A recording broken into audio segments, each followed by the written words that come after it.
l'époque, moi je pensais pas que le doublage existait, d'ailleurs j'y pensais pas, je pensais que les comédiens parlaient tous français, j'étais quand même un peu con. Mais quand on m'a appelé pour faire du doublage, j'ai dit oui. Mais j'ai tourné pas mal pour le cinéma, la télévision, et puis j'ai été amené à me post-synchroniser sur des scènes que j'avais tournées. Et c'est comme ça que j'ai rencontré des gens qui dirigeaient, qui dirigeaient des séances de doublage et qui m'ont proposé d'en faire, parce que voilà, ça passait pas trop mal. Donc, voilà. Mais j'ai pas, moi, fait la démarche de vouloir faire du doublage. Alors moi, c'est vraiment par hasard. En fait, j'habite toute seule depuis que j'ai 13 ans. Je suis arrivée à Paris pour être danseuse. Et j'ai joué dans une comédie musicale où on était tellement nuls que personne ne venait voir le spectacle. Et donc du coup, ils nous ont pris un professeur de théâtre. J'ai découvert le théâtre comme ça, je me suis dit oh là là, mais c'est extraordinaire. Après, par hasard, j'ai rencontré un agent, j'ai commencé à faire des castings et à jouer dans des films et dans des séries.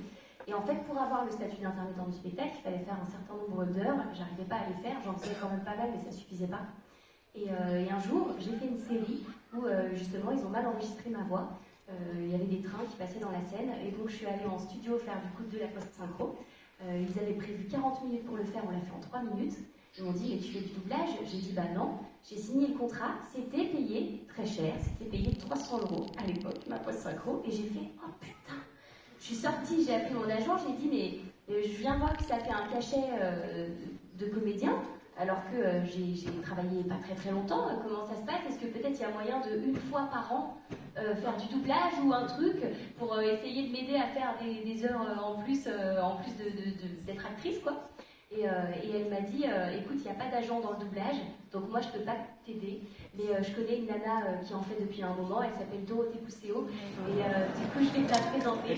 Et j'ai rencontré du coup Dorothée il y a 9 ans.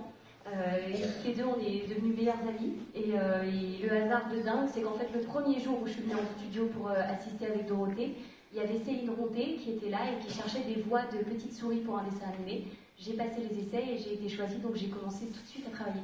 Et petit à petit, en étant dans les studios, j'ai réalisé que c'était vraiment extraordinaire et que j'avais vraiment aucune prétention à en faire. J'espérais vraiment faire un maximum une date par mois. Et puis la vie a fait que par chance, j'ai pu faire plusieurs rôles. Voilà.